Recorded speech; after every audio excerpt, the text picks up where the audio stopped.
Good morning, traders. Welcome to today's market review. This is Razak at CMTrading. Today is June 10th, 2014, and today is Tuesday.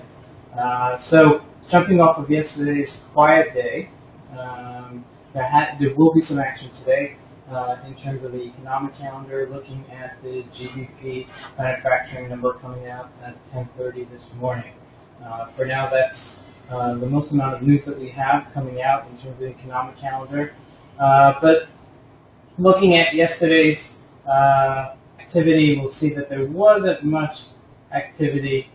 Looking here at the EURUSD, really just trading within something like a 10-15 pip range. We are now officially below 136. We're at 135.93. And we're challenging this new area. Okay, this is definitely relatively a weaker area. We've seen this before hit 139 just a month ago.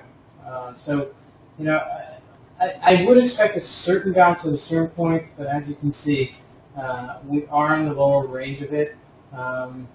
There isn't much of a catalyst to pull us back up. However, with all Draghi speaking and so on and so forth. However, I would expect something. If we do continue to sell off, I would expect some sort of capitulation to take us back up. Last week we had some good day trades after we had this huge dip into the 135 area, and now we're retesting it. So, it's just letting us know that it's weak. And there's definitely still room for it to go down. Like I said to you, 135 is a big number. So 135.50 and 135. So within these two ranges, okay, 135.50 and 135.100, I would really look to continue just scalping away, taking 10 pips, 20 pips, and risking very little in order to just grind it a little bit. We'll have a GBP number later today, the GBP versus the Japanese yen, which we've loved since last year. As you can see on the daily chart, it's pretty much trading in a range. Not a bad range, okay, about 200 pip range. However, it's still trading in a range. We're not trending any longer.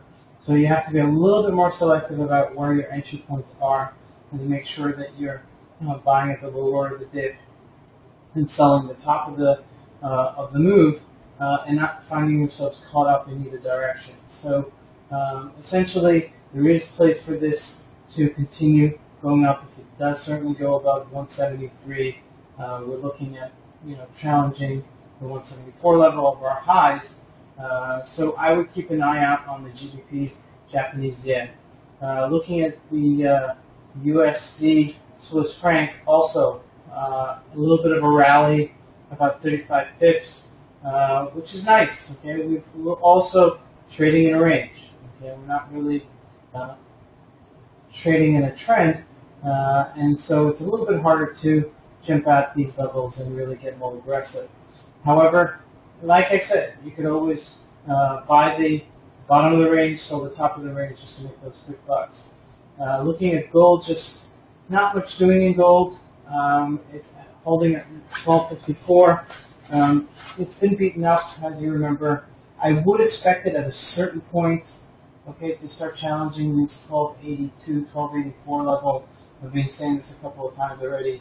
And as you can see, what usually happens with gold is that we have a lot of consolidations and then one major move. A lot of consolidation and then a big move. So, I would really try to size it down here until you see some sort of confirmation, and then you could start getting a little bit more aggressive in either direction. But I think we're going to somehow cover this space of 1285, and then if it's truly still weak, I would expect it to sell off. Looking at the Dow Jones just doesn't stop. Yesterday is another record-breaking day, and as you can see, they're taking it higher and higher every single day, and it's getting a little bit more aggressive and a little bit more, what's the word I'm looking for? A little bit, not just aggressive, but a little bit more sharper, okay, which we see right here. So continue buying, sell off, continue buying, sell off, continue buying, sell off. We're getting to a point where the question is, where is it going to sell off? We all know that it's going to sell off. People are going to take their profits, but it looks like, for the short term, we have this nice level at 16,500, and if we do sell off, it's marginal. Okay, so definitely look at it. You have a higher percentage trade in terms of buying it. There is no confirmation yet that it's a short, so I would still continue buying it until there's some sort of confirmation. I know some people were short overnight. Hopefully they covered their shorts as the Dow opened the next morning. But like I said, you have to continuously watch and continuously be careful on the Dow not to short it because it is still going up. This is Fred Razak at CMTrading. I want to wish you guys a great trading day. Thank you.